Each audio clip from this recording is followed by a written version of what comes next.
we're doing a demo for the polar chart here, and to generate a polar chart we will go to the configuration panel and we will pick, well, sure, case expectedness, why not? So we will click on this and we should get a chart. So as you can see, the polar chart is it fits a circle, 360 degrees, and then based on the segment or the value of the segment, the size changes for each of those segments. So in this case of case expectedness, clearly we have more non-expected, 58%, so it comes out as bigger chunk.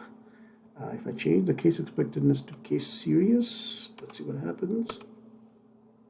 Yeah, kind of a little different, or much more of the same. And then I'll switch to case outcome. Okay, now there's 4 of those, and it's hard to read because of this. So maybe what we go here, what we do is we go there and say show values in chart. Nah. And then if we go here, generate, a little cleaner, a little easier to read. And then on the web page itself, we obviously have the tooltip that tells us the quantity, and we have the legend here, and the quantity is listed here too.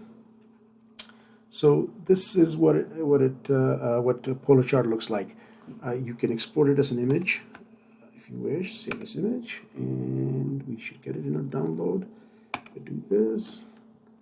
This is the polar chart we just generated as an image, and we also download a file called filters, and that shows what the filters were that were applied to this chart.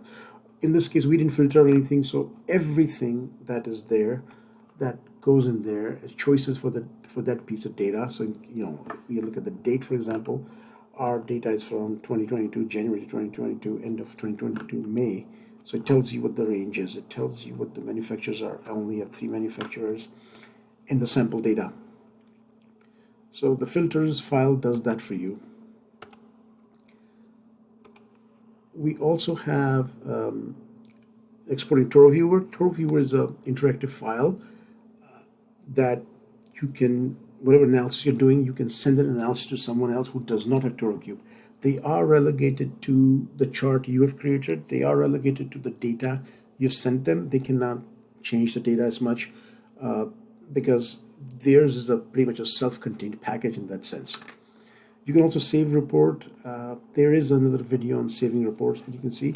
Confirmation report allows you to see the cases behind this. So if you are getting back some number of cases, in our case it's 5,000, or you filtered and you have whittled down the cases to, let's say, 500, but you still want to know what the cases are, you click on confirmation report and it'll print you a report of the cases.